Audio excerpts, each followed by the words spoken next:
जय हिंद dear student.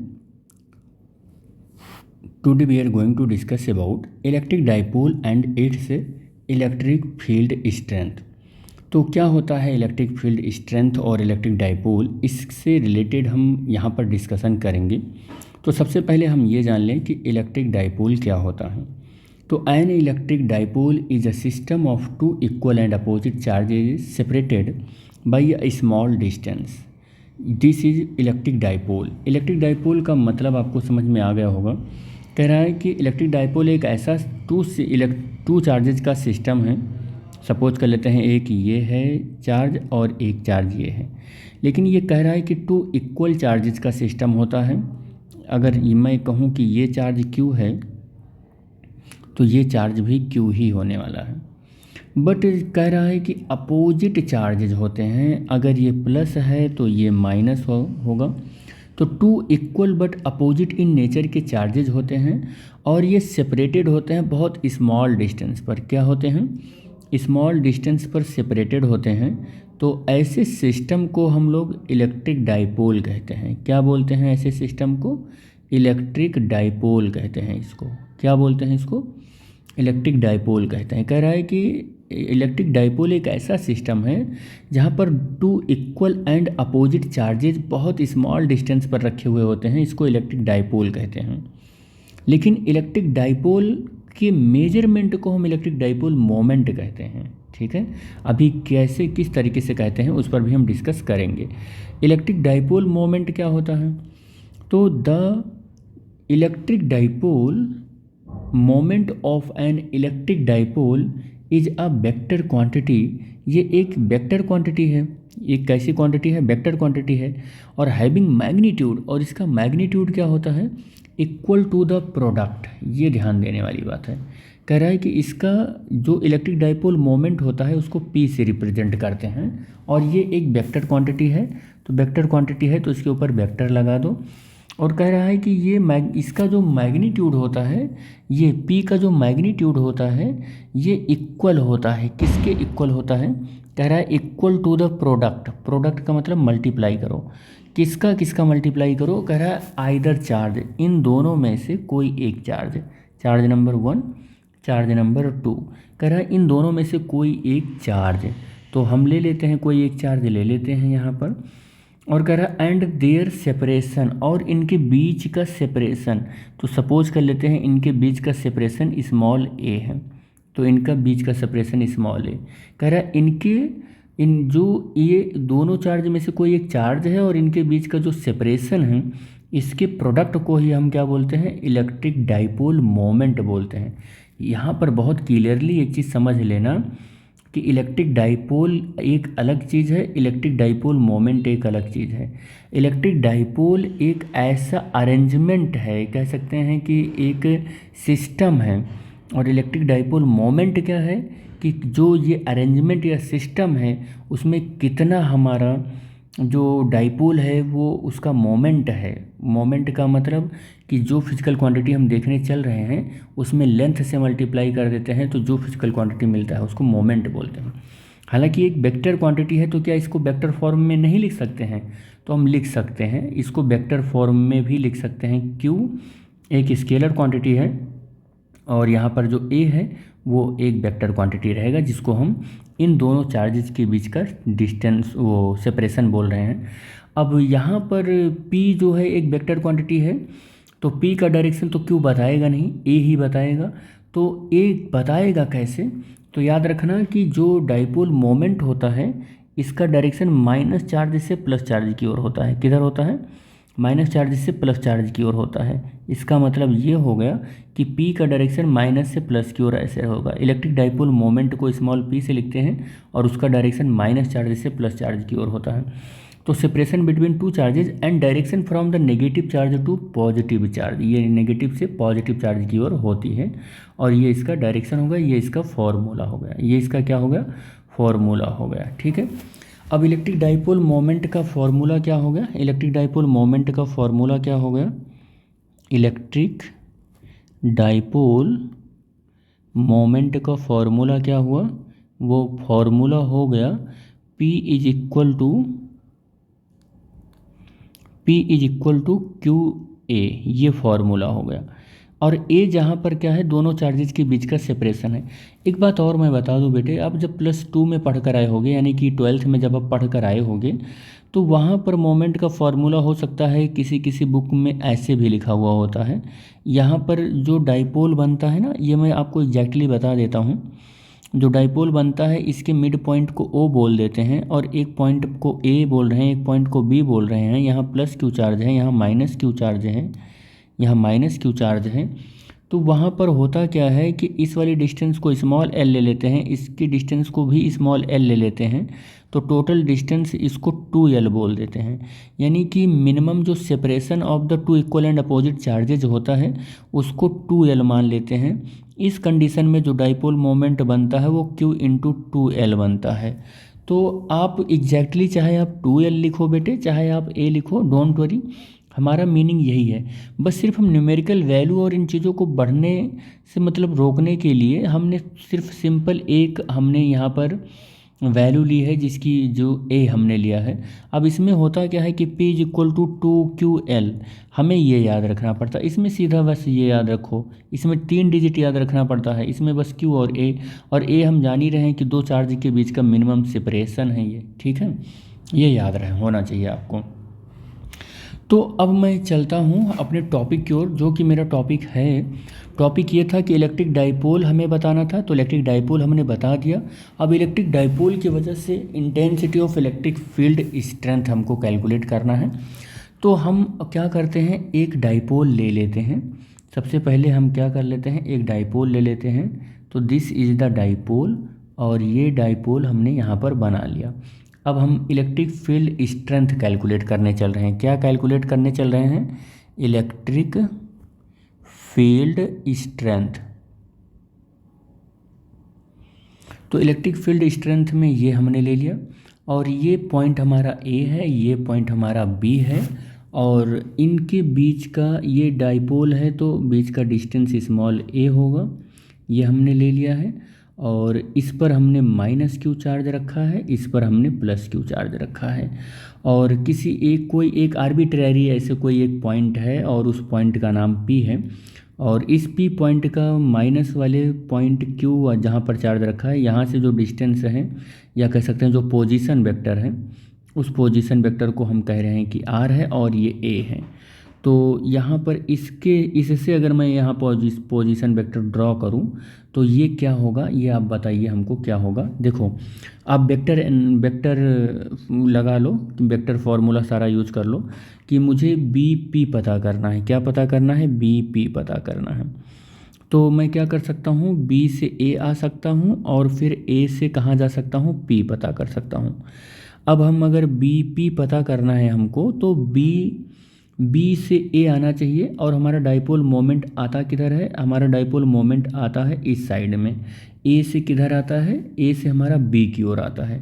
यानी कि हम इतना जानते हैं कि AB हमको मालूम है। AB कितना मालूम है, AB हमको मालूम है जो कि A है, कितना है, A है। AB हमको मालूम है कि A है, मॉड ऑफ A, ये हमको मालूम है कि कितना है, ठीक है। बट अगर हम कहें कि हमको BA मालूम करना है, तो BA मालूम करना है। अच्छा, मॉड हटा दो, यहाँ पर वेक्टर लगा दो। तो BA मालूम करना है हमको, तो BA मालूम करने के लिए आपको क्या करना पड़ेगा, -A लेना पड़ेगा। तो -A लेना पड़ेगा, तो एक्चुअल में हम BA ही तो लिए हैं, तो BA की जगह पर -A हो जाएगा, और प्लस AP हमें कितना मालूम है, तो AP वेक्टर हमको मालूम है बेटे, R वेक्टर। क्या मालूम है, R वेक्टर। तो आप यहाँ पर R वेक्टर रख दो। तो BP की जो वैल्यू है आपको क्या मिल गई, BP की वैल्यू आपको मिल गई R-A वेक्टर। क्या मिल गया, R-A वेक्टर। तो ये वैल्यू आपको क्या मिल गया है, ये वैल्यू आपको मिल गया है R-A वेक्टर मिल गया है, ये मिल गया है। यहाँ पर आपको P पॉइंट पर, यहाँ पर ये जो पोजीशन वेक्टर आ रहा है BP, इसकी value vector R minus vector A मिल गया है आपको। इस डाइपोल की वजह से P पॉइंट पर हमको intensity of electric field calculate करना है। तो हम यहाँ पर intensity of electric field calculate करने चल रहे हैं, ठीक है। तो electric field strength at point P अगर हम देखें, तो electric field strength at point P due to minus Q charge, minus Q charge लेते हैं, माइनस क्यू चार्ज जो कहाँ पर है, जो कहाँ पर है, वो ए पॉइंट पर है, which is situated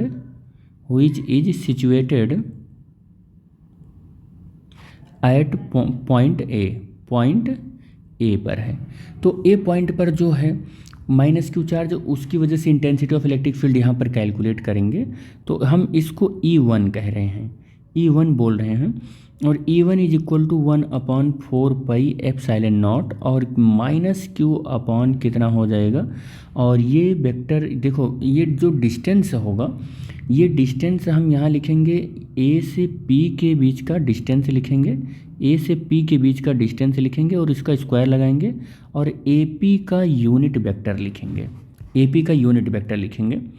और E1 इज इक्वल टू 1/4πε0।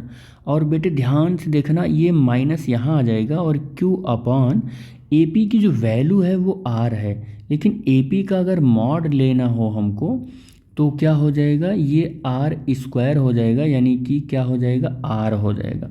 लेकिन ए पी का स्क्वायर है तो ए पी का स्क्वायर कितना हो जाएगा, ए पी का मॉड अगर हमें लेना हो तो ए पी का मॉड तो R है, ए पी का मॉड, लेकिन ए पी का स्क्वायर है तो दोनों साइड स्क्वायर कर दो तो A P square equal to R square मिल जाएगा। तो हमको R स्क्वायर मिल गया, लेकिन ए पी का यहाँ पर यूनिट वेक्टर है, क्या है, यूनिट वेक्टर है। अब आपको बता दें कि ए पी का unit vector is equal to क्या हो जाएगा, vector of A P upon, और यहाँ पर क्या हो जाएगा, मॉड ऑफ ए पी, या A P unit vector is equal to mod of A P की जगह पर ए पी हो जाएगा वेक्टर, और अपॉन कितना हो जाएगा, ये ए पी हो जाएगा केवल। और मैं आपको बता दूं कि ए पी को हम R मान चुके हैं, तो यूनिट वेक्टर इसका मतलब R लिखा हुआ है और वेक्टर R अपॉन R हो गया। ये ए पी को R मान चुका हूँ ना, तो अब यहाँ से E1 इज इक्वल टू 1/4πε0 और इंटू Q अपॉन R हो गया। और ए पी हमारा यूनिट वेक्टर किसके बराबर हो गया, unit vector R upon R के हो गया। और E1 इज इक्वल टू 1/4πε0 और Q अपॉन ये R स्क्वायर होगा, तो R³ यूनिट वेक्टर R हो गया ये। तो this is the intensity of electric field at point P due to the minus Q charge, ये माइनस क्यू चार्ज की वजह से हो गया। अब इसी तरीके से सिमिलरली इलेक्ट्रिक फील्ड हम कैलकुलेट करते हैं, electric field at point P due to minus plus Q charge हो जाएगा, plus Q charge which is situated जो कहाँ पर स्थित है, situated at, या कह सकते हैं situated point B, situated at point B जो B पर situated है। तो अब इंटेंसिटी ऑफ इलेक्ट्रिक फील्ड को, इसको हम E2 बोल रहे हैं, और ये 1/4πε0 हो जाएगा और Q अपॉन यहाँ से इसी तरीके से R, यहाँ से देखो डिस्टेंस, हम डिस्टेंस पहले लिख देते हैं फिर डायरेक्ट हम वो वैल्यू लिख देंगे। ये डिस्टेंस हमारा BP हो जाएगा, कितना हो जाएगा बेटे, ध्यान देना, BP हो जाएगा मॉड ऑफ और स्क्वायर, और BP का यूनिट वेक्टर हो जाएगा।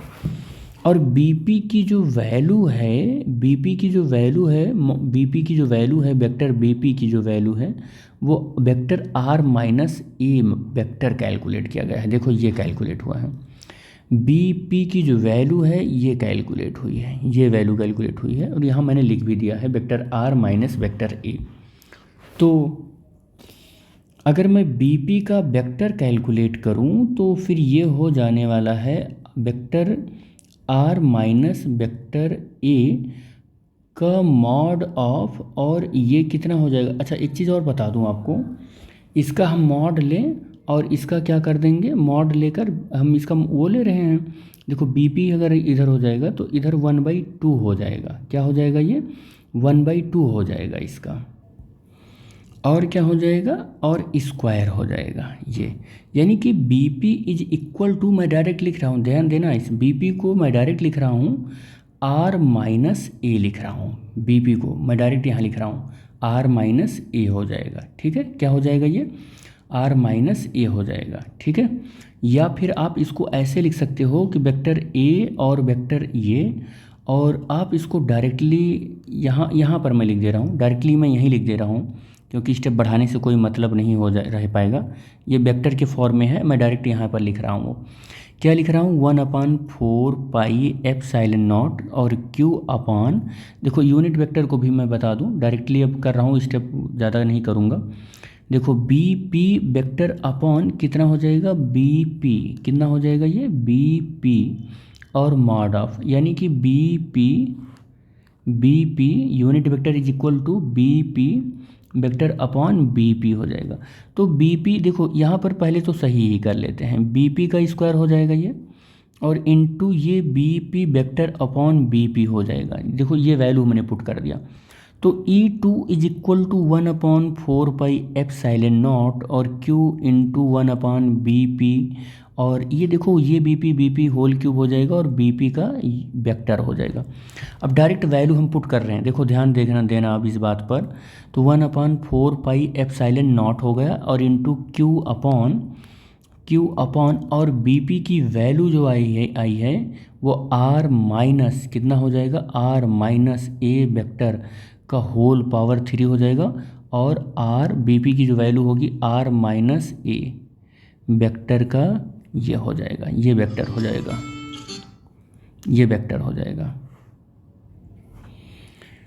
अब ये हमको मिल गया इंटेंसिटी ऑफ इलेक्ट्रिक फील्ड, ये सेकंड इक्वेशन मान लेता हूँ, और यहाँ पर इसको इक्वेशन नंबर फर्स्ट मान लेता हूँ, ये इक्वेशन नंबर फर्स्ट है। और इवन में जब हम ये लिख चुके हैं तो ये वेक्टर हो जाएगा, ये यूनिट वेक्टर हट जाएगा बेटे, ये यूनिट वेक्टर हट जाएगा क्योंकि हमने यूनिट वेक्टर को यहाँ एक्सपेंड कर दिया है, तो यहाँ पर ये हो जाएगा। अब हम मुझको क्या करना है कि इस P पॉइंट पर net intensity of electric field calculate करना है। तो electric field strength at point P हमको क्या देखना है, electric field strength at point P हमको कैलकुलेट करना है, point P।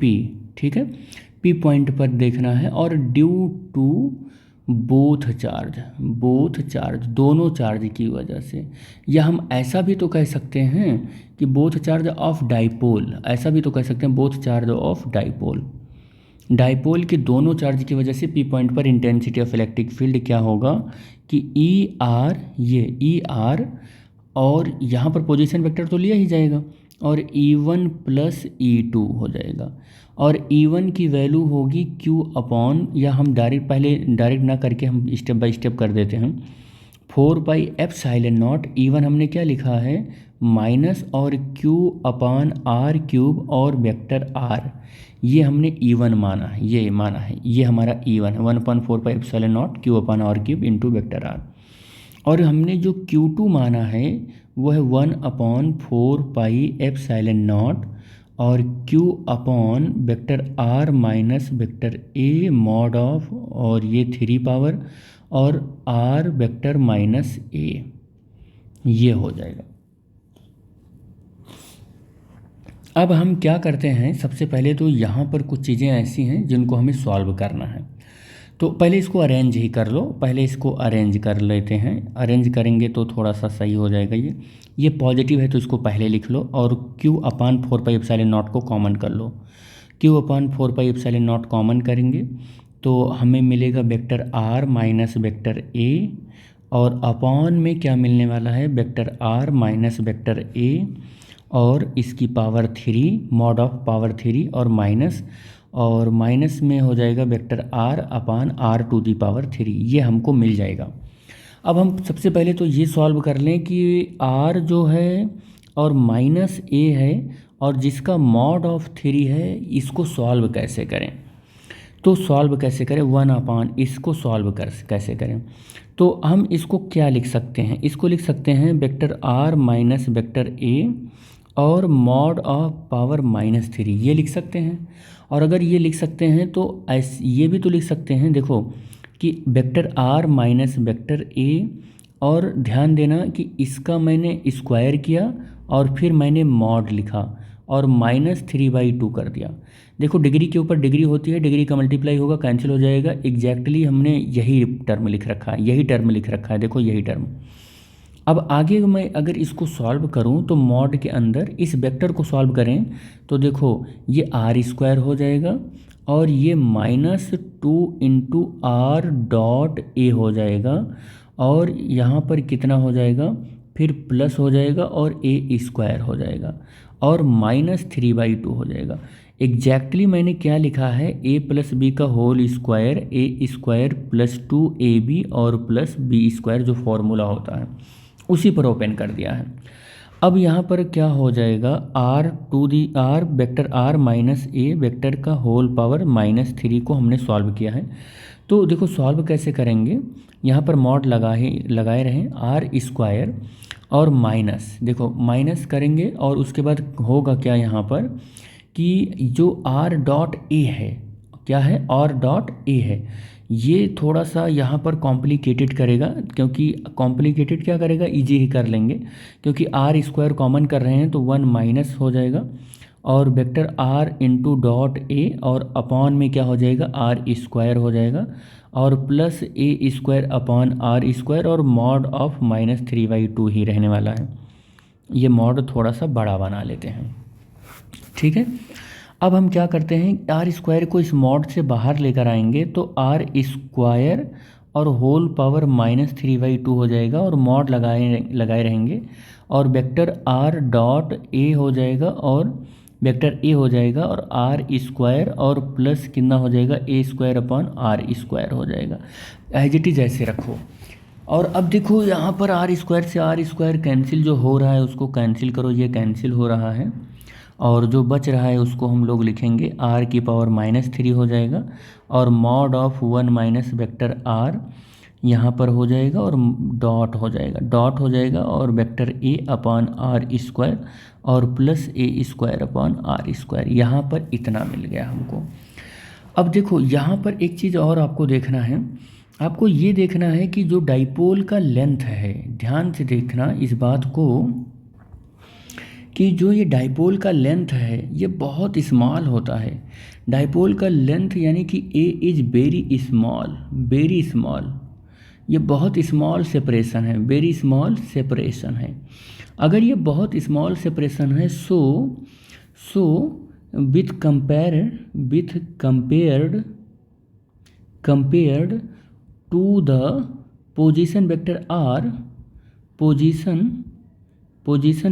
r, position vector r के कंपैरिजन में फिर हम इसको क्या देखेंगे कि r हमारा पोजीशन वेक्टर a के रेस्पेक्ट में बहुत बड़ा है, तो r² की अगर हम बात करें तो ये a² के रिस्पेक्ट में और बड़ा भी हो जाएगा। तो a² का जो टर्म है वो नेगलेक्टेड हो जाएगा। क्या हो जाएगा, नेगलेक्टेड हो जाएगा।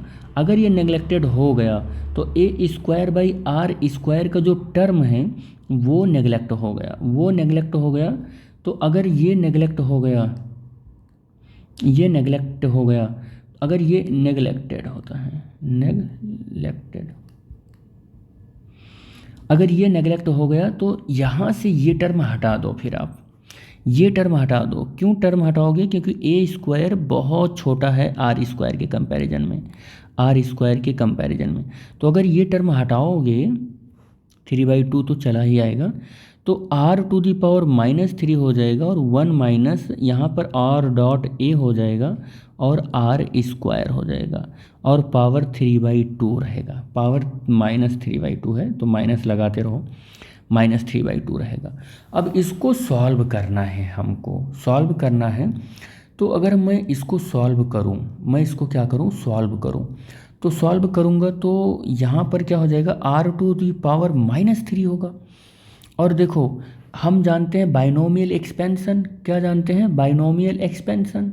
तो बाइनोमियल एक्सपेंशन अगर हम यूज करें, बाइनोमियल एक्सप्रेशन को अगर हम यूज करें तो हमको पता है कि 1 ± x⁻n अगर है और x हमारा, याद रखना x हमारा बहुत बहुत बहुत छोटा है किसके रिस्पेक्ट में, 1 के रिस्पेक्ट में, इस जो 1 है इसके रिस्पेक्ट में, तो हम केवल 2 ही टर्म यूज करते हैं, एन एक्स, 2 ही टर्म यूज करते हैं। आगे फर्दर स्टेप है इसके, n(n-1) अपन फैक्टोरियल 2 और वो इंटू एक्स स्क्वायर ऐसे कुछ करके, तो उस फैक्टर को हमको यूज ही नहीं करना है, हमें 2 ही टर्म यूज करना है। तो हम यहाँ क्या पाएंगे, 1 प्लस हो जाएगा, क्योंकि -3/2 आगे आएगा, इस माइनस को प्लस बना देगा, और 3/2 हो जाएगा। यहाँ क्या आ जाएगा, 3, यहाँ तो 2 भी आ रहा है, ये 2 भी तो आ रहा है, ये 2 आ रहा है, कैलकुलेशन में मिस्टेक मत करो, ये 2 भी आ रहा है। तो इनटू ये कितना हो जाएगा, 2 और r डॉट a हो जाएगा, और अपॉन में क्या हो जाएगा, r स्क्वायर हो जाएगा। 2 टर्म ये सॉल्व हो जाएगा। अब आप देखोगे कि 2 से 2 कैंसिल हो जाएगा, और जो बचा हुआ स्टेप है वो क्या मिलने वाला है, इस r⁻³ को ना 1/r³ लिख रहा हूँ, और 1 + 3 और vector r dot vector a और अपॉन में r² लिख रहा हूँ। दैट्स ऑल, बस सॉल्व हो गया हमारा, यही स्टेप हो जाएगा, यही स्टेप हो जाएगा, ये सॉल्व हो गया हमारा। अब जो हमारा यहाँ से ये था, जो हमारा स्टेप कहाँ था, ए नेट, इसकी जगह पर मुझको पूरी की पूरी जो वैल्यू है, देखो इसको मैं क्या लिख सकता हूँ, इस टर्म को मैं लिख सकता हूँ e r = q/4πε0, और ब्रैकेट में क्या था, vector r minus vector a upon था r vector minus a vector का होल पावर 3, और माइनस क्या था, फिर से एक बार देख लेता हूँ, और वेक्टर r अपॉन r⁻³ ये था। मैं इसको थोड़ा सा और करेक्ट कर लेता हूँ, क्योंकि q/4πε0 में तो कुछ होने वाला नहीं है। देखो यहाँ पर मैं इसको 1/r-a वेक्टर लगा लो आप, और होल पावर 3, और इसको r-a ऐसे लिख लेता हूँ, और माइनस वेक्टर r/r³ ये हो गया।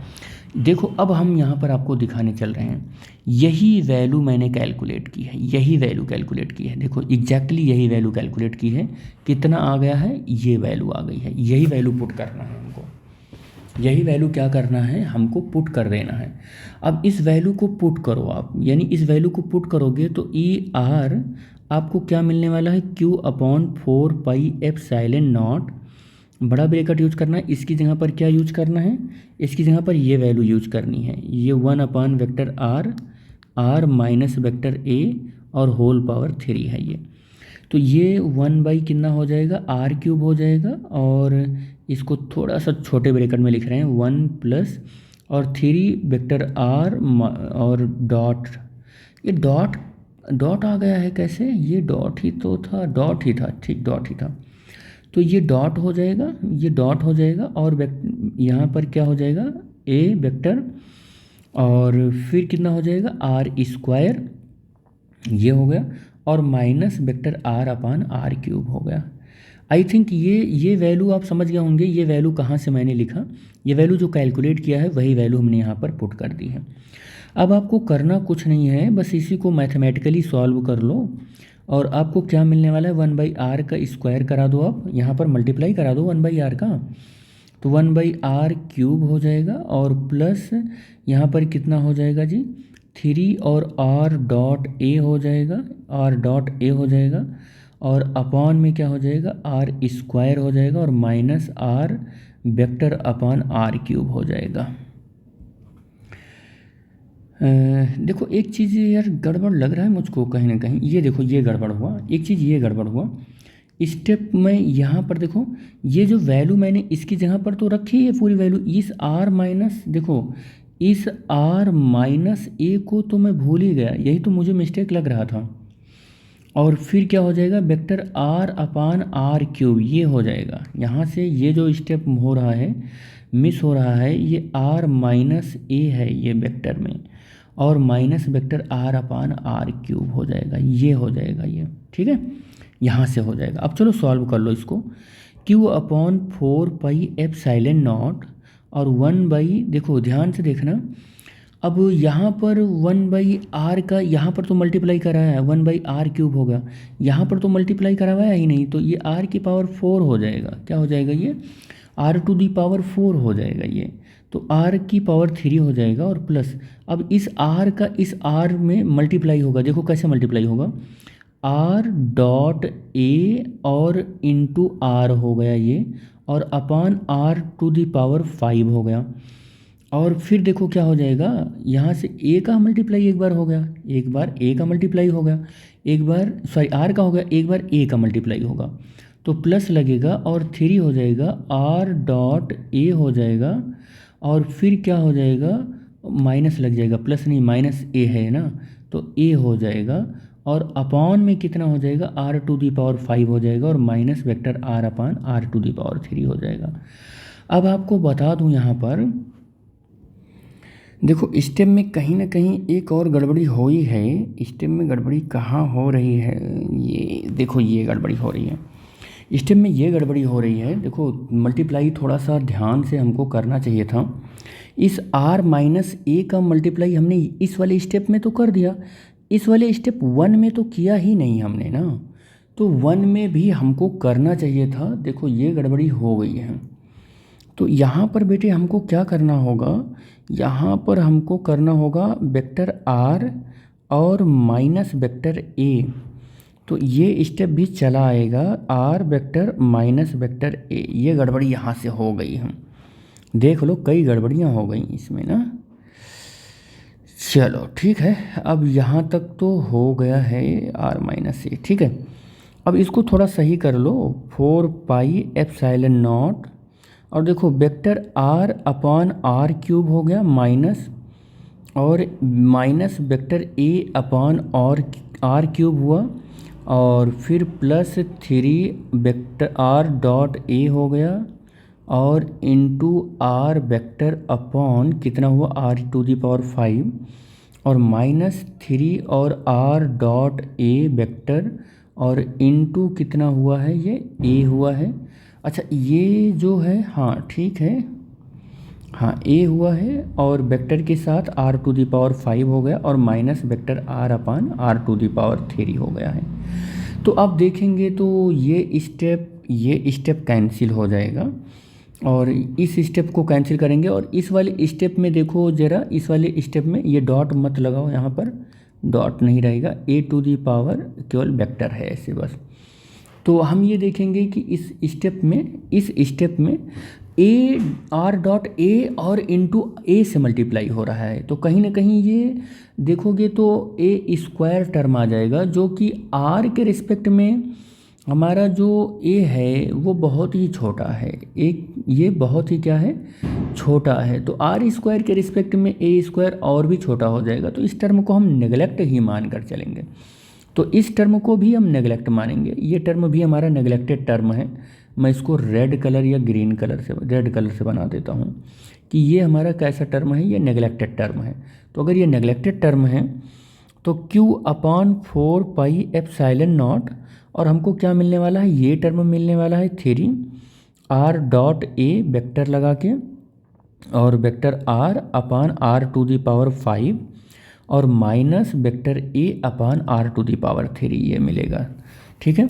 अब 1/4πε0 तो एज इट इज रखो, और q को अंदर लेकर जाओगे तो 3q हो जाएगा, और r.a हो जाएगा, और r वेक्टर अपॉन r⁵, और माइनस q इंटू यहाँ से a हो जाएगा, और वेक्टर है अपान r⁵ हो जाएगा। और हमको पता है p = q इंटू a, और अगर वेक्टर p लिखना है तो q इंटू a वेक्टर, ये हो जाएगा। अब हम क्या करेंगे, 1/4πε0 एज इट इज रखना है, और 3, और देखो ध्यान से देखना, यहाँ पर मैं लिखने जा रहा हूँ vector r.q into vector a और इंटू r वेक्टर, और अपॉन r⁵, और q और वेक्टर a अपॉन r⁵। अब आप इसको ज़रा सॉल्व करोगे तो आपको मिलेगा कितना, 1/4πε0, और 3 देखो आर तो एज इट इज़ रहने वाला है, लेकिन इसकी जगह पर मैं पी लिख सकता हूँ। यहाँ देखो पी लिख सकता हूँ, देख लो आप, पी लिख सकता हूँ यहाँ पर, ये पी लिख सकता हूँ इसकी जगह पर। तो ये वेक्टर पी हो जाएगा और ये वेक्टर आर हो जाएगा और यहाँ पर r⁵ हो जाएगा और -q और इंटू ए, इसकी जगह पर भी वेक्टर p लिख सकते हैं, r⁵ हो जाएगा। तो this is the net intensity of electric field at a arbitrary point due to the dipole. तो हम ये लिख सकते हैं this is the generalized expression of intensity of electric field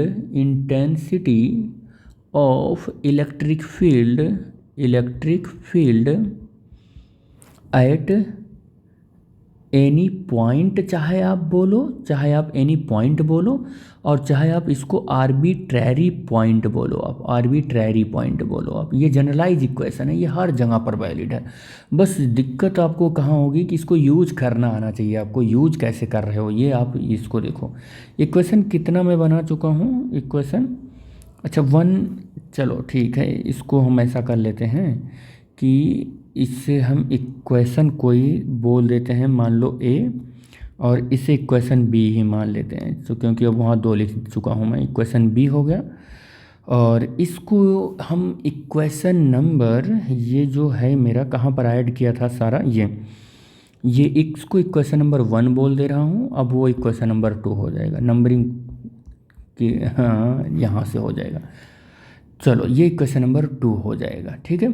तो दिस इज द एक generalized expression for intensity of electric field at any point, या arbitrary point हो जाएगा, ठीक है।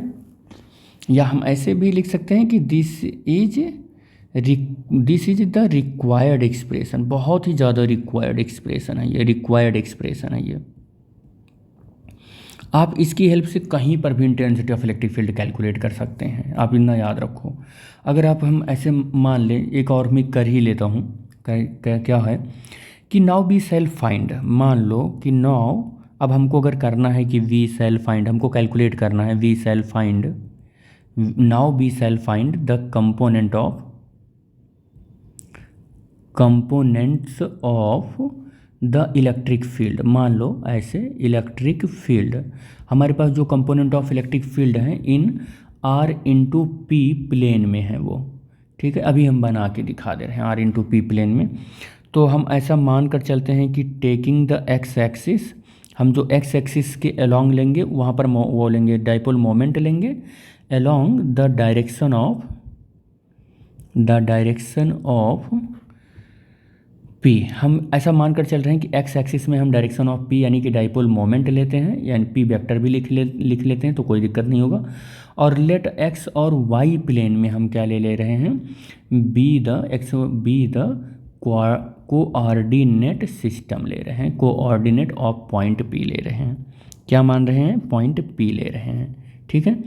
यानी कि जो हमारा ये है, क्या बोलते हैं, जहाँ पर हमको p पॉइंट लेना है वो xy प्लेन में है हमारा, और जो डाइपोल मोमेंट का डायरेक्शन है वो p एक्सिस में है।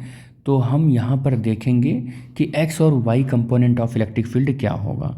देन x एंड y लिखते हैं, and y components of electric field क्या होगा, ये हमको पता करना है। तो अगर ये पता करना है तो पहले जो हमारा अजम्पशन है, पहले वो अजम्पशन सेट कर लेते हैं। इस अजम्पशन में ये हमारा है एक x एक्सिस है, ये हमारा x एक्सिस है, और ये हमारा है y एक्सिस।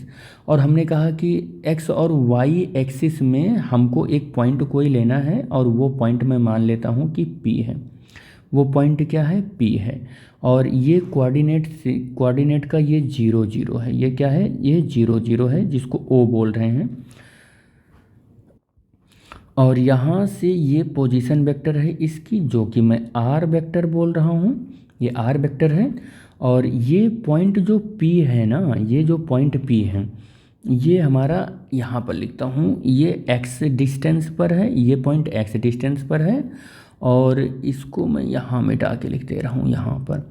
और ये जो पॉइंट है ये y पर है, ये कितने पर है, ये y पर है, ये ये वाई पर है, ठीक है, ये वाई पर है। तो इसका कोऑर्डिनेट कितना हो जाएगा बेटे, इसका कोऑर्डिनेट हो जाएगा ये ऐसे p is equal to X and Y, इसका कोऑर्डिनेट हो जाएगा।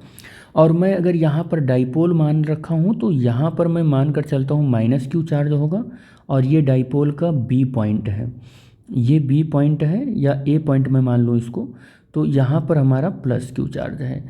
तो ये डाइपोल मोमेंट बन गया हमारा, क्या बन गया, ये डाइपोल मोमेंट बन गया। ये डाइपोल मोमेंट है। तो इसका डायरेक्शन बताओ, इसका डायरेक्शन ये है, इसका डायरेक्शन ये है, जो कि ये पी है, डाइपोल ये पी है। तो अगर मैं कहूँ कि हमारे पोजीशन वेक्टर की डायरेक्शन में कौन सा इस मोमेंट का कंपोनेंट आएगा, तो इधर की कौन सा कंपोनेंट आएगा, इधर आएगा पी कॉस थीटा आएगा। कौन आएगा, पी कॉस थीटा आएगा। और इसके परपेंडिकुलर यानी कि इस डायरेक्शन में कौन सा कंपोनेंट आने वाला है, ये इधर आने वाला है पी साइन थीटा आने वाला है।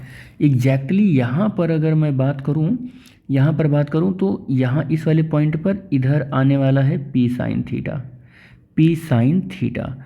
और आपको पता है कि ये इससे परपेंडिकुलर है, और इधर कौन आने वाला है, इधर आने वाला है P cos theta, P cos theta moment का, ये जो डाइपोल मोमेंट है इसके कंपोनेंट की बात कर रहा हूँ मैं। और ये हमारा कौन सा एक्सिस है, ये एक्स एक्सिस है। तो इसके अलोंग जो हमारा इंटेंसिटी ऑफ इलेक्ट्रिक फील्ड होता है डाइपोल मोमेंट की वजह से, वो ई एक्स होता है। और इस पी जो कि हमारा इस पी की वजह से इधर आता है, लेकिन पी कॉस थीटा इधर जा रहा है, पी कॉस थीटा किधर जा रहा है, इधर जा रहा है। तो इधर हमारा intensity of electric field E R होगा, और ये थीटा है तो ये थीटा हो जाएगा, ये थीटा हो जाएगा। और जब हम लोग यहाँ से परपेंडिकुलर यानी इक्वेटोरियल पोजीशन पर intensity of electric field calculate करते हैं, तो चूंकि हमारी जो थीटा है वो इधर आ रहा है, ये इधर क्लॉकवाइज रोटेट करता है, तो परपेंडिकुलर वाला कंपोनेंट जो होता है ये जस्ट उल्टा हो जाता है। यानी कि इंटेंसिटी ऑफ इलेक्ट्रिक फील्ड की अगर मैं बात करूँ, तो इंटेंसिटी ऑफ इलेक्ट्रिक फील्ड जो इधर वाला आएगा यानी कि ई थीटा कंपोनेंट आएगा, वो इधर आएगा। और अगर मैं ई वाई कंपोनेंट, ई एक्स तो ये हो गया, ई वाई कंपोनेंट की अगर मैं बात करूं तो ई वाई कंपोनेंट ये हो जाएगा मेरा, ई वाई कंपोनेंट ये हो जाएगा। ई वाई कंपोनेंट, ई एक्स कंपोनेंट और ई आर के अलोंग जो पी कॉस थीटा की वजह से इंटेंसिटी ऑफ इलेक्ट्रिक फील्ड बनेगा वो ये बनेगा, और पी साइन थीटा की वजह से जो इंटेंसिटी ऑफ इलेक्ट्रिक फील्ड बनेगा वो ई थीटा बनेगा। क्या बनेगा, ई थीटा बनेगा, ठीक है। तो ई थीटा इस तरीके से बनेगा, यहाँ पर हमने आपको बता दिया। और इसका जो एंगल है, इसका जो एंगल है वो क्या है, ये देखो ये थीटा है, ये मैं दूसरे कलर से बनाऊँ, ये थीटा है, तो ये 90 माइनस थीटा हो गया, ये 90 माइनस थीटा हो गया, क्योंकि पूरा का पूरा ये थीटा है, ये 90 है। तो अगेन इस वाले कंपोनेंट पर, ये अगर मैं दिखा दूँ आपको, ये वाले कंपोनेंट पर, इस वाले कंपोनेंट पर ये हमारा परपेंडिकुलर है, ये परपेंडिकुलर है ये। तो अगर ये 90 माइनस थीटा है तो अगेन ये थीटा हो जाएगा, कितना हो जाएगा ये, अगेन ये थीटा हो जाएगा। तो फिर से मैं इसको थीटा लिख दे रहा हूँ, ये कितना हो जाएगा, थीटा हो जाएगा। ये वाई हो गया, ये आर हो गया, ये थीटा हो गया, और ये हमारा वाई हो गया, और ये एक्स है तो ये एक्स हो गया। पूरा हमने डायग्राम आपको बता दिया बनाकर। अब अगर मैं इसके इम्प्लीमेंटेशन की बात करूँ, ये जो हमने अभी ड्राइव किया कि ई आर वेक्टर के फॉर्म में, अगर इसको वेक्टर के फॉर्म में लिखूं तो 1/4 पाई एप्सिलॉन नॉट, और ये 3 आर डॉट पी ये वेक्टर, और into R vector upon R to the power 5, और minus vector P upon R3, ये हमारा फॉर्मूला है। इसको मैं लिखूं तो अगर मैं R लिखूं तो R वेक्टर कितना होगा, R वेक्टर होगा एक्स आई और प्लस वाई जे होगा। यहाँ पर R को अगर मैं लिख रहा हूँ तो यही होगा।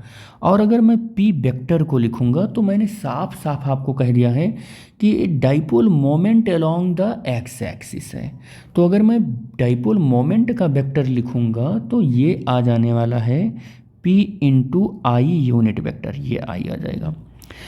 ये सारी वैल्यू यहाँ पर पुट करोगे, और याद रखना अगर R का मॉड ऑफ निकालो तो मॉड ऑफ R अगर आने वाला है तो वो X square plus Y square with under root आएगा, और जिसको आप आर स्क्वायर भी लिख सकते हो, और यहाँ पर यही तो लिखोगे आप, और फिर क्या लिखोगे, R लिखोगे।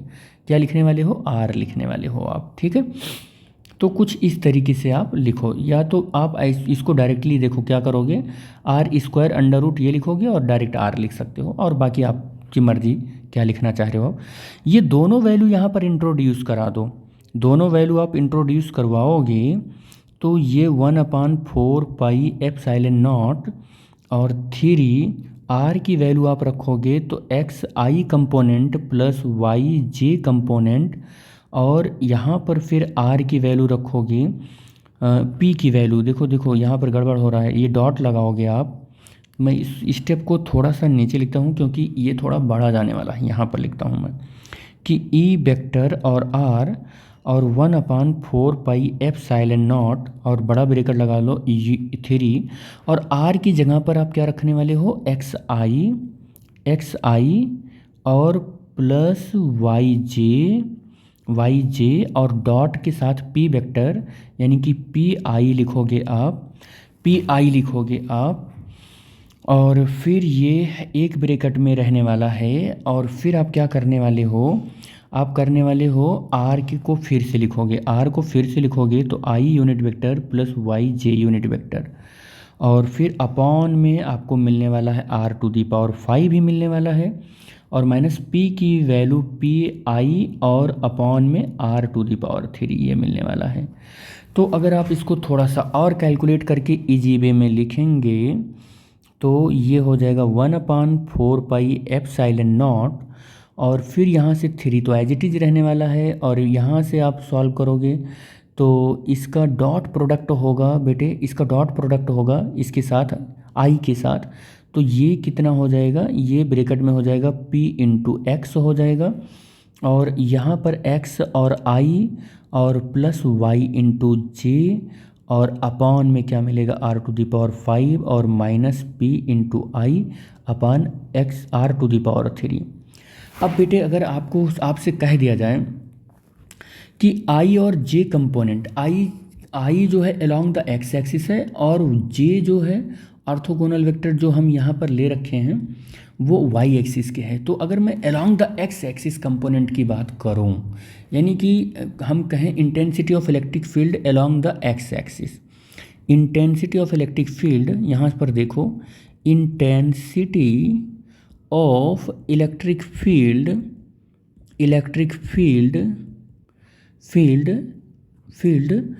अलोंग एक्स कंपोनेंट, या हम कह सकते हैं कि intensity of electric field of x component, ऐसे लिख लो आप, ऑफ एक्स कंपोनेंट। तो एक्स कंपोनेंट का इंटेंसिटी ऑफ इलेक्ट्रिक फील्ड कितना हो जाएगा, ई एक्स हो जाएगा, ये आर जो है, और 1/4 pi epsilon not H it is रहने वाला है, और 3px तो सब में रहेगा, और x देखो x का कंपोनेंट ये है तो ये कितना आ जाएगा, x आ जाएगा, कितना आ जाएगा, x आ जाएगा, r⁵ आ जाएगा, और यहाँ पर देखो i आ जाएगा माइनस p अपॉन r⁵ आ जाएगा। तो E x is equal to अगर मैं कहूँ तो 1/4 पाई एप्सिलॉन नॉट और 3, और यहाँ से कितना हो जाएगा p(x² अपॉन और r⁵ minus p upon r⁵ हो जाएगा, और फिर E x is equal to 1/4 pi epsilon not और यहाँ पर 3p और अपॉन r⁵ और x² अपॉन r² और माइनस p अपॉन r3 हो जाएगा, और E x is equal to 1/4 pi epsilon not और 3p अपॉन r³ और r upon x upon r होगा, x अपॉन r होगा, x upon r whole power square whole power 2 और p upon r³ हो जाएगा, यहाँ से ये हो जाएगा। अच्छा एक चीज़ और बता दूँ, इसी के एनालॉगस देखते चलो बेटे, इंटेंसिटी ऑफ इलेक्ट्रिक फील्ड मैं देख रहा हूँ, intensity of electric field along Y component, Y axis देखो आप या वाई कंपोनेंट देखो आप, तो वाई कंपोनेंट में देखोगे तो ई आर जो होगा वो वाई में कन्वर्ट हो जाएगा, और 1/4 पाई एप्सिलॉन नॉट और ब्रेकेट लगेगा 3 और पी एक्स तो एज इट इज़ रहेगा, और वाई कंपोनेंट के वाई हो जाएगा यहाँ पर r⁵ और वाई हो जाएगा यहाँ पर, और यहाँ पर तो वाई का कंपोनेंट है ही नहीं, तो इतना ही मिलेगा। क्या मिलेगा? E y is equal to 1/4πε0 और 3p और एक्स वाई अपॉन r⁵ हो जाएगा। This is the Y component of electric field हो जाएगा यहाँ से। अच्छा, एक चीज़ और देखो डायग्राम में, ये थीटा है, ये थीटा है, आप इसको ध्यान से देखो, ये थीटा है और ये हमारा वाई है और ये हमारा एक्स है। हम कॉस थीटा लगाते हैं एक बार, कॉस थीटा लगाते हैं, क्या निकल कर आने वाला है? देखो कॉस थीटा अगर यहाँ पर लगाएं तो cos theta is equal to क्या होता है? Base upon hypotenuse. तो हाइपोटेनियस बेस कितना है हमारा? बेस हमारा x है और हाइपोटेनियस कितना है हमारा? r है। तो कॉस थीटा की वैल्यू आ गई x/r। तो यहाँ पर अगर हम यूज करें cos theta is equal to x/r, तो x/r की जगह पर यहाँ पर क्या मैं लिख सकता हूँ? Cos theta. तो E x is equal to 1/4πε0 3p/r⁵, और यहाँ क्या हो जाएगा? कॉस स्क्वायर थीटा हो जाएगा मेरे बच्चे, x/r का होल स्क्वायर है तो कॉस स्क्वायर थीटा हो जाएगा, और -p/r⁵ हो जाएगा। ठीक है यहाँ से। और यहाँ पर देखो, यहाँ पर भी यही खेल खेलना है हम लोगों को, 1/4πε0 और यहाँ पर 3p तो ऐसे ही रहेगा और अपन r⁵ कर लेना है, और x/r कर लो और फिर y/r कर लो आप। तो अब यहाँ पर देखो एक चीज़ तो मैं यहाँ निकालना और मुझे चाहिए था, साइन थीटा भी निकालना चाहिए था, मतलब साइन थीटा निकालना चाहिए था। साइन थीटा कितना होता है? तो परपेंडिकुलर होता है, परपेंडिकुलर हमारा y है और परपेंडिकुलर अपान हाइपोटेन्यूज होता है, तो ये r हो जाएगा। तो sine theta is equal to y/r होता है। तो sine theta is equal to क्या होता है? y/r होता है, और cos theta is equal to क्या हो गया है? x/r हो गया है। दोनों वैल्यू यहाँ पुट करो तो y इज इक्वल टू 1/4πε0 और इंटू 3p/r⁵, और ये हो जाएगा कॉस थीटा और इंटू साइन थीटा हो जाएगा। ये वैल्यू हमको मिल जाएगी, ये वैल्यू हमें ई एक्स की मिली और ई वाई की, दोनों वैल्यू, ये वैल्यू मिल गई। एक्स एक्सिस में जो कंपोनेंट आता है वो भी हमको मिल गया। अच्छा, एक चीज़ और मैं बता दूं कि देखो p/r³ कॉमन हो गया, थोड़ा और करेक्ट कर ही लेते हैं, थोड़ा सा अच्छा लगेगा इक्वेशन को देखने में। तो 1/4πε0 और इंटू 3 तो एज इट इज़ रहेगा ही, p/r³ कॉमन कर लेंगे तो 3 cos स्क्वायर थीटा -1 हो जाएगा। इस इक्वेशन को मानते हैं, ये इक्वेशन हो गया हमारा एक। हाँ, कहाँ तक इक्वेशन बनाया है वो भी हम लोग देख लेते हैं, 2 तक बनाया है, तो ये इक्वेशन नंबर हमारा 3 हो जाएगा, और ये इक्वेशन नंबर हमारा क्या हो जाएगा? 4 हो जाएगा, ये इक्वेशन नंबर 4 हो जाएगा। अब हम चले आते हैं अपने, देखते हैं कि पोलर कंपोनेंट हमारा इंटेंसिटी ऑफ इलेक्ट्रिक फील्ड का क्या हो जाएगा। The polar components of electric field क्या होगा? इलेक्ट्रिक फील्ड आर, चलो ये देख लेते हैं पोलर कंपोनेंट ही केवल, देखो polar component of electric field देखते हैं। तो पोलर कंपोनेंट में ई आर होता है, क्या होता है? ई आर होता है, तो 1/4πε0, और पोलर में हमारा क्या था? पोलर में हमारा था 3 इंटू r.p था, और इंटू r/r⁵ और minus p vector upon r⁵। ये था, ये मैं आपको दिखा देता हूँ एक बार, कहाँ पर हमने कैलकुलेट किया था, ये कैलकुलेट किया था, ये इक्वेशन नंबर 2 मैं कह रहा हूँ। ठीक है, तो आप ऐसे लिख भी सकते हो, आप ऐसा लिख भी सकते हो कि फ्रॉम, ऐसे लिख सकते हो फील्ड फाउंड, ऐसे फाउंड फ्रॉम इक्वेशन 2 लिख सकते हो, फ्रॉम इक्वेशन इक्वेशन 2 से हम पोलर कंपोनेंट फाइंड कर पाएंगे। तो और एक बात और बता दें, पोलर कंपोनेंट जब आप फाइंड कर रहे हो तो ये रेडियल कंपोनेंट कहलाता है। इसको क्या बोलते हैं? रेडियल कंपोनेंट कहते हैं इसको रेडियल कंपोनेंट कहते हैं। और अब जो दूसरा कंपोनेंट कैलकुलेट करने चल रहे हैं इसको ट्रांसवर्स कंपोनेंट बोलते हैं। इसको क्या बोलते हैं? ट्रांसवर्स कंपोनेंट बोलते हैं। तो हम ई थीटा कैलकुलेट करने चल रहे हैं। तो ई थीटा, अच्छा इसको थोड़ा सा और सही किए नहीं, इसको थोड़ा और सही कर लेते हैं। E are is equal to 1/4πε0 ऐसे रहेगा, और 3r.p कितना हो जाएगा? और p cos थीटा, और ये वेक्टर r रहेगा। ये क्या रहने वाला है? वेक्टर r रहने वाला है। और याद रखना, वेक्टर r को अगर आप सॉल्व करते हो, वेक्टर r को आप सॉल्व करते हो तो वेक्टर r को सॉल्व करते हो मॉड निकाल कर। कैसे? क्या निकाल कर? मॉड निकाल कर। तो ये क्या मिल जाता है? r मिल जाता है। तो मैं इसको इनडायरेक्टली r ही लिख दे रहा हूँ, और r⁵ पहले से ही है। और p को सॉल्व करते हो तो आपको दिखा दें, p हमारा इस डायरेक्शन में क्या आएगा? इस डायरेक्शन में p cos थीटा आएगा। ये देखो, ये मैंने लिख रखा है, p cos थीटा आया है। तो r के डायरेक्शन में हमारा जो ये आता है, ये p cos थीटा आता है, और r⁵ होता है। हम पोलर कंपोनेंट कैलकुलेट कर रहे हैं इलेक्ट्रिक फील्ड का, तो r 1/4πε0।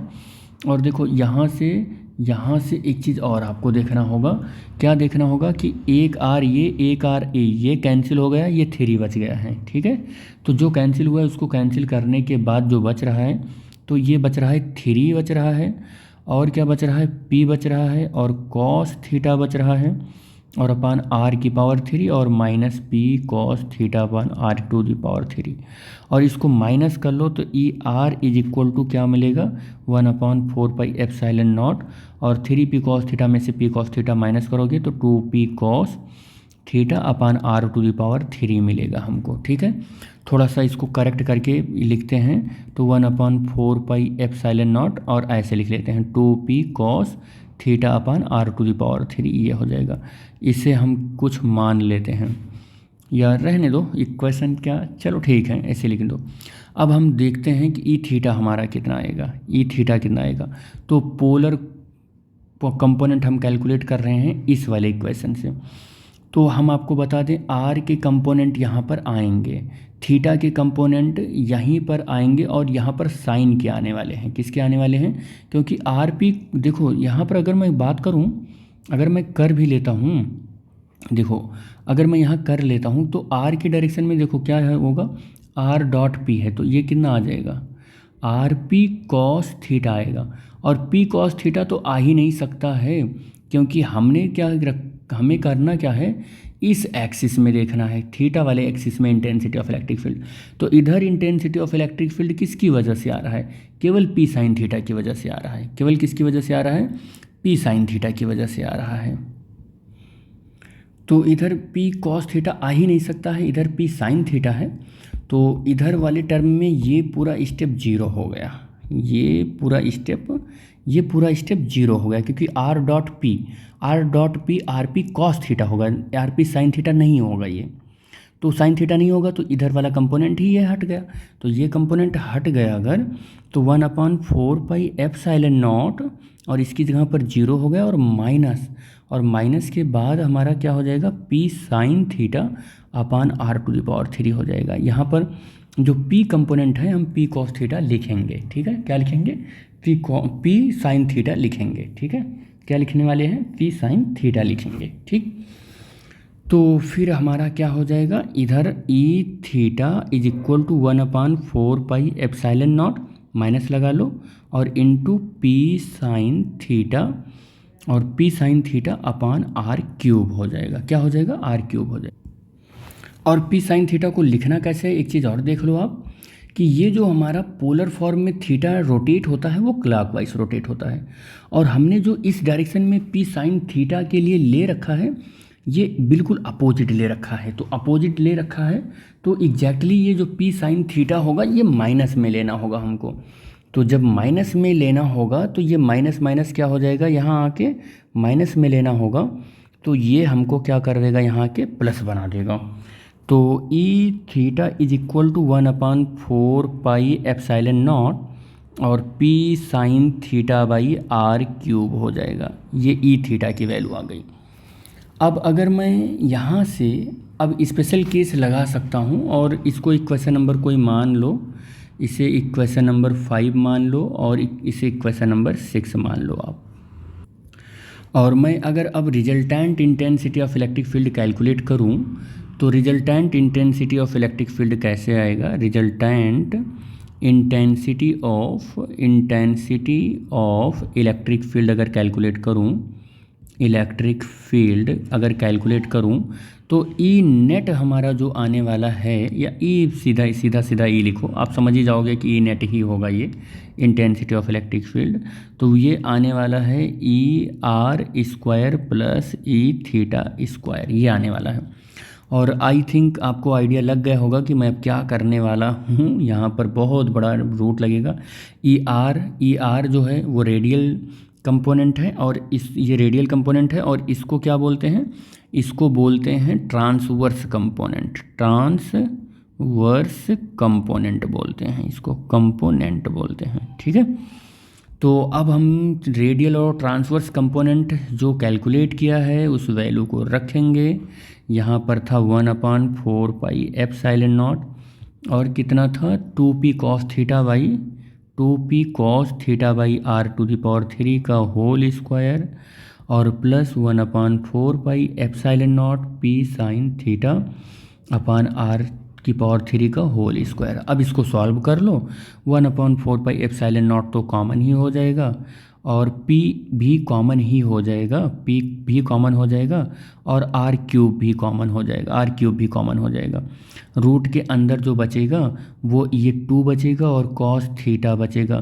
तो 2 का तो स्क्वायर होगा 4 हो जाएगा, cos स्क्वायर थीटा हो जाएगा और प्लस साइन बचेगा तो साइन स्क्वायर थीटा हो जाएगा। अब हमको क्या करना है, 1/4 pi epsilon naught as it is रखना है और p/r³ और रूट के अंदर देखो इसको 3 cos स्क्वायर थीटा लिखो और इसको एक cos स्क्वायर थीटा इसमें से चुरा लो और फिर इसको साइन स्क्वायर थीटा है एज इट इज़ लिख ही दो। और आप जानते हो कि sine square theta plus cos square theta something कुछ होता है। जब तक मैं वहाँ स्टेप पर पहुँच रहा हूँ तब तक ये आप याद करके उसको बताओ क्या होता है। 3 cos स्क्वायर थीटा और ये +1 होता है, आप लोग नहीं बताए, हम ही बता दिए इसको। तो 1/4 pi epsilon not into p/r³ और फिर ये हो जाएगा √1 + 3 cos स्क्वायर थीटा, ये चल जाएगा यहाँ से। यही हमारा क्या है, जनरल एक्सप्रेशन है इंटेंसिटी ऑफ इलेक्ट्रिक फील्ड का। यही आप एट एनी पॉइंट पर intensity of electric field 12th में कैलकुलेट करते हो +2 में और आपको पता ही नहीं होता एग्जैक्टली वहाँ हो क्या रहा है। आप बस वहाँ सीधा क्या करते हो कि ट्रांसवर्स कंपोनेंट कैलकुलेट करते हो ये वाला, और ये कैलकुलेट करते हो आप ये रेडियल कंपोनेंट।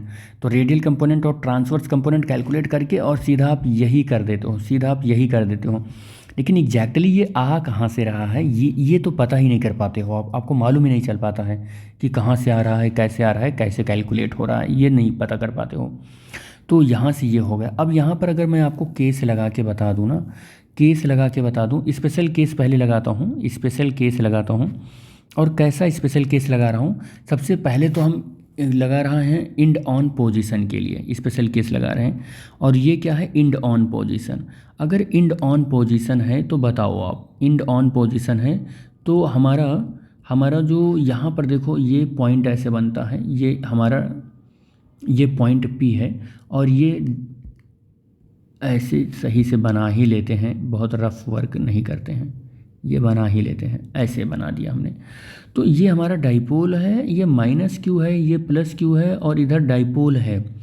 तो ये एक बात बताना, ये थीटा इधर बढ़ रहा है, यहाँ थीटा की वैल्यू 90 डिग्री हो जाएगी डाइपोल जब इस कंडीशन में आएगा।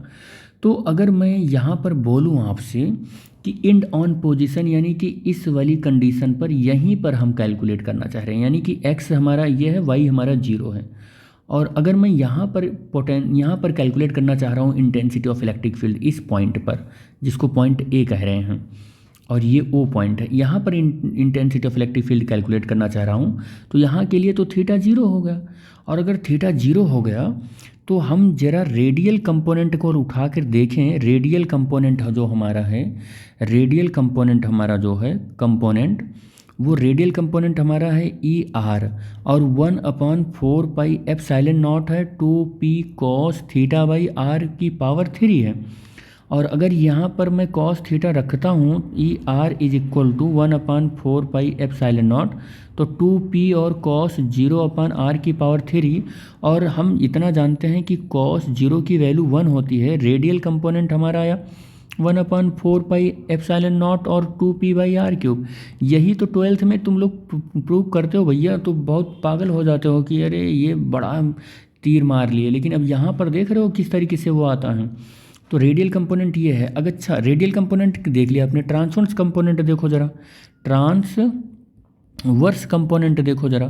तो ट्रांसवर्स कंपोनेंट अगर देखोगे आप, तो ट्रांसवर्स कंपोनेंट के लिए ई थीटा होता है, और ई थीटा 1/4 एप्सिलॉन नॉट, और ये होता है, ये ट्रांसवर्स कंपोनेंट के लिए मैं एक बार देख लेता हूँ, कंफर्म कर लेता हूँ, याद तो है ही है। अच्छा, पी साइन थीटा होता है और पी साइन थीटा/r³ होता है। अब जरा थीटा की वैल्यू इसके लिए कितना था, 0 डिग्री था, 0 डिग्री रखो दो। तो E theta is equal to 1/4 epsilon not, और पी साइन 0 रखोगे ना आप, और r³ साइन 0 की वैल्यू क्या होती है, साइन 0 की वैल्यू 0 होती है। You will get E theta is equal to 1/4 epsilon not और p इंटू 0/r की power 3, E theta is equal to 0। आपने साइड ऑन पोजीशन पर देखा फार्मूला क्या होता है इंटेंसिटी ऑफ इलेक्ट्रिक फील्ड का, ई आर तो एग्जैक्टली होता है 1/4 एप्सिलॉन नॉट 2p/r³, लेकिन ई थीटा यानी कि ट्रांसवर्स कंपोनेंट 0 होता है। इंटेंसिटी ऑफ इलेक्ट्रिक फील्ड किसी और डायरेक्शन में आता ही नहीं। Total intensity of electric field along the x axis या आर कंपोनेंट की ही डायरेक्शन में होता है। ये होगा स्पेशल केस नंबर अगर 2 लगाऊं मैं, स्पेशल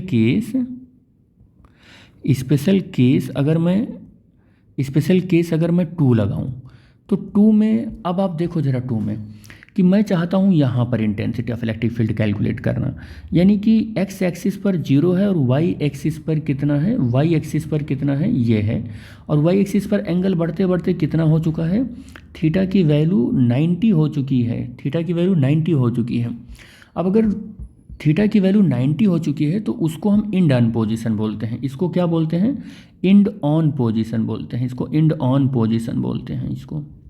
इसको क्या बोलते हैं, साइड ऑन पोजीशन बोलते हैं, इसको साइड ऑन पोजीशन बोलते हैं इसको। अब हम इंड ऑन पोजीशन पर लगाते हैं, इंड ऑन पोजीशन पर इंटेंसिटी लगाते हैं, और इसको हम एक और नाम से भी जानते हैं, broadside on position, broadside on position. अच्छा, मैं इसको क्या बोल रहा था, इंड ऑन पोजीशन नहीं है भाई, ये तो इंड ऑन पोजीशन कैसे हो गया, ये ब्रॉड साइड ऑन पोजीशन है, ब्रॉड साइड ऑन पोजीशन है। ये क्या हो रहा है, ब्रॉड साइड ऑन पोजीशन है ये, या इसको इक्वेटोरियल पॉइंट भी बोलते हैं, इसको इक्वेटोरियल पोजीशन भी बोलते हैं इसको, इसी को। और इसी को ट्रांसवर्स पोजीशन भी बोलते हैं। ये सब याद रखना बात, ट्रांसवर्स पोजीशन बोलते हैं, वर्स पोजीशन बोलते हैं इसको लॉन्गिट्यूडिनल पोजीशन भी बोलते हैं। इसको क्या बोलते हैं, लॉन्गिट्यूडिनल पोजीशन भी बोलते हैं, ट्यूडिनल पोजीशन भी बोलते हैं। तो ये इसमें से कोई भी नाम लिख सकते हैं। तो ब्रॉड साइड ऑन पोजीशन, या हम ट्रांसवर्स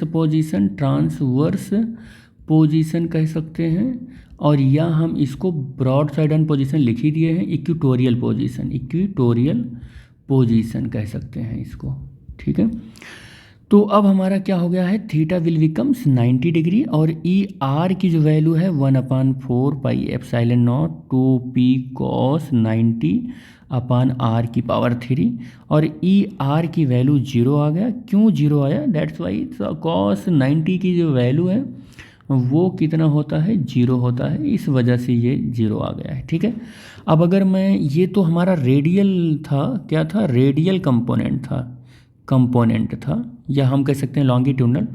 और अगर मैं ट्रांसवर्स कंपोनेंट कैलकुलेट करूँ, कंपोनेंट कैलकुलेट करूं तो E theta is equal to 1/4 pi epsilon not और ये पी साइन थीटा यानी साइन 90/r⁻³ और साइन 90 की जो वैल्यू होगी वो बेटे 1 होता है। तो so we will get E theta is equal to 1/4 pi epsilon not और ये वैल्यू आ जाएगी p/r³ और इक्वेटोरियल पोजीशन पर या ब्रॉड साइड ऑन पोजीशन पर या ट्रांसवर्स पर यही फॉर्मूला भी होता है और यही आता भी है, एग्जैक्टली यही आता भी है। तो ये सारी चीज़ें आपको मिल गई। फाइनली हम एक चीज़ और कैलकुलेट कर सकते हैं यहाँ पर कि इफ़ द एंगल बिटवीन, हम ऐसा भी कैलकुलेट कर सकते हैं, if the angle between the direction of E and direction अगर हमको कैलकुलेट करना हो डायरेक्शन ऑफ, या एक मिनट, डायरेक्शन ऑफ नाम मैंने क्या दिया है, नाम देख लेते हैं। डायरेक्शन डायग्राम में क्या दिया है, डायरेक्शन देख लें पहले, क्या नाम दिया है, ओ से पी नाम दिया है। तो डायरेक्शन ओ पी इज, हम यहाँ पर देखते हैं कि डायरेक्शन हम फाई मान लेते हैं, डायरेक्शन फाई मान लेते हैं। तो ओ पी नाम दिया है हमने, तो O P direction O P is phi मान लेते हैं कि इंटेंसिटी ऑफ इलेक्ट्रिक फील्ड जो होगा वो क्या कर रहा है कि direction of intensity of electric field E वो ओ पी से फाई एंगल पर है, ओ पी से कितने पर है, फाई एंगल पर है। तो हम इसको लिखेंगे tan phi is equal to E theta upon क्या होता है, ई आर होता है। और ई थीटा की value 1/4 pi epsilon nought P sine theta upon r³ है और ई आर की वैल्यू 1/4 पाई एप्सिलॉन नॉट और 2p cos theta upon r⁻³ है। और यहाँ पर ये पूरी वैल्यू कैंसिल हो रही है, p से p कैंसिल हो रहा है, r³ से r³ कैंसिल हो रहा है और हमको क्या मिल रहा है, हमको मिल रहा है tan theta is equal to E theta upon E r और is equal to sine theta upon 2 cos theta. और यहाँ पर थीटा नहीं बल्कि फाई है, ये हमने एंगल फाई मान रखा है इंटेंसिटी ऑफ इलेक्ट्रिक फील्ड का ओपी की डायरेक्शन से। तो ये sign theta upon cos theta हो जाएगा 1/2 इंटू टैन थीटा हो जाएगा। कितना हो जाएगा, 1/2 इंटू टैन थीटा। यानी कि अगर आपको ये थीटा मालूम हो, ये थीटा मालूम हो तो आप इंटेंसिटी ऑफ इलेक्ट्रिक फील्ड का डायरेक्शन इस थीटा को क्या करो, टैन थीटा लगा के 1/2 कर दो तो फाई का डायरेक्शन आपको मालूम हो जाएगा। तो ये लेक्चर जो था बड़ा ही लेंदी और बड़ा हो गया और वीडियो का लेंथ अप्रॉक्सीमेटली 1 घंटा 12 मिनट हो गया है। तो मैं चाहूँगा इस लेक्चर को बस यहीं पर एंड करें, इतना बड़ा लेक्चर हो गया है, देखने में भी उबन महसूस होगा। तो बस इस लेक्चर में यहीं तक, नेक्स्ट लेक्चर में हम कुछ न्यूमेरिकल करने वाले हैं। तब तक के लिए thanks for watching the video. Thank you बेटा।